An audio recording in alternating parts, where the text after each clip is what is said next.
Good morning, everyone. Today, I'm going to start basic accounting terms. And before that, I want you all to subscribe the channel for getting update. That is CAM by Ankit Shrivastava. That is Commerce and Management. So, the term is basic in basic accounting term. The first is business transaction. Business transaction होता क्या है, पहली बात तो ये जानना बहुत ज़रूरी है। जो भी इकोनॉमिक एक्टिविटी है जो आपके कहीं ना कहीं फाइनेंशियल पोजीशन को इफेक्ट करता हो और जिसको कि आप मनी के फॉर्म में मेजर कर पाते हो, वही आपका बिजनेस ट्रांजैक्शन होता है। क्योंकि बेसिकली जब आप कोई गुड्स परचेज करते हैं तो कहीं ना कहीं वो गुड्स बिकता भी है। जब आप कोई अमाउंट रिसीव करते हैं तो कहीं ना कहीं वो अमाउंट कहीं से पे होता है, तभी आप उसको रिसीव करते हैं। तो ये तो आपका हो गया बिजनेस ट्रांजैक्शन। दूसरा जो टर्म है वो है इवेंट। इवेंट क्या होता है? फाइनल रिजल्ट जो भी ट्रांजैक्शन का है वो आपका इवेंट कहलाता है। फाइनल रिजल्ट का मतलब क्या हुआ कि जैसे मान लो तुमने ट्रांजैक्शन किया है और लास्ट में बेसिकली क्या रह जा रहा है, ठीक है। जैसे मान लो at the end of the year तुम्हारे पास स्टॉक कितना है, कैश कितना है, कैपिटल कितना है, तो ये क्या हो जाएगा, ये तुम्हारा क्या कहलाएगा, इवेंट कहलाएगा, ठीक है। तो ओवरऑल जो रिजल्ट है ट्रांजैक्शन का वो आपका क्या कहलाएगा, इवेंट कहलाएगा, ठीक है। जो नेक्स्ट टर्म आ रहा है वो आ रहा है आपका अकाउंट। अब समझिएगा अकाउंट क्या होता है। बेसिकली जितने भी ट्रांजैक्शंस आपके होते जा रहे हैं, क्या ट्रांजैक्शन हो रहा है हम बता रहे हैं, लास्ट में इतनी चीज़ें बची थी, मैंने अभी इवेंट में बताया। तो ट्रांजैक्शन जो जो होते जाएंगे आप उसको एक पर्टिकुलर जगह पे उसको मेंशन करेंगे, लिखेंगे ही। तो किसी भी ट्रांजैक्शन की जब आप अलग से समरी बनाते हैं या उसको अलग जगह पर एक जगह पूरा का पूरा रिकॉर्ड करते हैं तो वो आपका अकाउंट कहलाता है। जैसे एक्चुअल प्रैक्टिस में अगर हम देखें तो इंडिविजुअल ट्रांजैक्शन जो होता है वो रिकॉर्ड किया जाता है, कहीं पर घट रहा है, कहीं पर बढ़ रहा है, सारी चीज़ें हो रही हैं, ठीक है। तो अकाउंट क्या है, बिजनेस ट्रांजैक्शन जितने भी हो रहे हैं उनका रिकॉर्ड है, एक जो रिलेट किससे कर सकता है, किसी पर्टिकुलर पर्सन से या किसी आइटम से। तो वो सारा का सारा जब हम रिकॉर्ड करते हैं तो वो हमारा क्या कहलाता है, अकाउंट कहलाता है। क्या कहलाता है, अकाउंट। जैसे यहाँ पर देखिए फॉर्मेट है debit amount, particular amount, particular amount, particular amount, debit और क्रेडिट यहाँ दिया हुआ है। यहाँ पर लेफ्ट साइड आपका डेबिट है और यहाँ पर राइट साइड आपका क्रेडिट है, ठीक है। यहाँ पर राइट साइड आपका क्रेडिट है।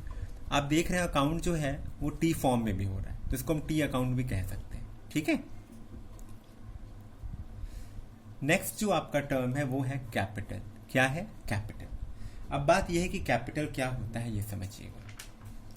Basically capital refers to the amount invested by the proprietor in the business enterprises. मतलब वो अमाउंट जो ओनर द्वारा इन्वेस्ट किया जाता है, ओनर को हम प्रोपराइटर भी कह सकते हैं, ठीक है। गुड्स एंड एसेट्स यहाँ पर परचेज किए जाते हैं इन द बिजनेस, ठीक है। यहाँ पर कैपिटल को ओनर्स इक्विटी, नेटवर्थ भी कह सकते हैं। इक्विटी आप समझ ही रहे हैं, लाइबिलिटी, एक तरह की लाइबिलिटी है, उसके बारे में डिटेलिंग अभी आगे वाले चैप्टर्स में करेंगे, ठीक है। अब यहाँ पर जो फॉर्मूला लगता है capital plus liability is equals to assets होता है। अब यहाँ पर सिर्फ अगर कैपिटल निकालना होगा तो एसेट्स माइनस लाइबिलिटीज होता है, जो अभी आपको अकाउंटिंग इक्वेशन में पढ़ना होगा। अब नेक्स्ट आता है ड्राइंग। ड्राइंग क्या है, मनी और गुड्स जो विड्रॉ किया जाता है bye owner from business for personal use. अगर आप अपने पर्सनल यूज के लिए पैसा विड्रॉ कर रहे हैं तो उसको हम ड्राइंग कहते हैं। सपोज करो कोई हस्बैंड है, उसको अपनी वाइफ के लिए कार खरीदी, तो कार के लिए वो पैसा अपने यहाँ से विड्रॉ करा सकता है, तो वो क्या कहलाएगा, ड्राइंग ही कहलाएगा। नेक्स्ट टर्म जो आता है वो लाइबिलिटी की आती है। लाइबिलिटी क्या होता है, वो ऑब्लिगेशन या वो कंपल्शन कह लो, या जो डेप्ट होता है जो किसी भी एंटरप्राइजेस को कुछ समय के बाद पे करना ही पड़ना करना ही। कहते हैं कि इसके ऊपर बहुत, हम लोग अक्सर सुनते हो अरे इसके ऊपर बहुत लाइबिलिटी है।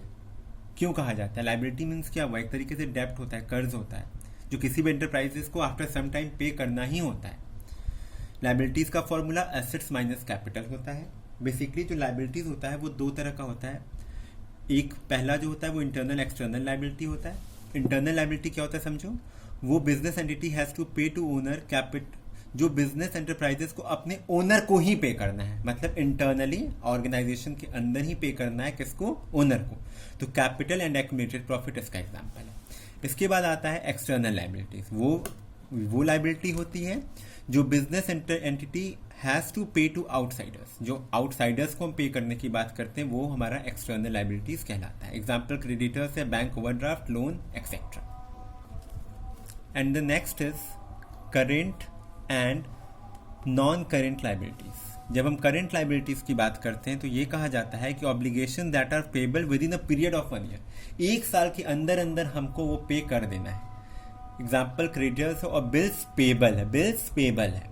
और जब हम नॉन करेंट लाइबिलिटीज की बात करते हैं तो ये वो होता है that are payable after a period of 1 year, 1 साल के बाद भी आप इसको पे कर सकते हैं. लॉन्ग टर्म लोन्स है, डिवेंचर्स एक्सेट्रा. ठीक है, इसके आगे का जो भी कॉन्सेप्ट है बाकी हम नेक्स्ट क्लास में बताएंगे. ठीक है, so thank you so much and please concentrate on the study and study well. Stay at home, be safe.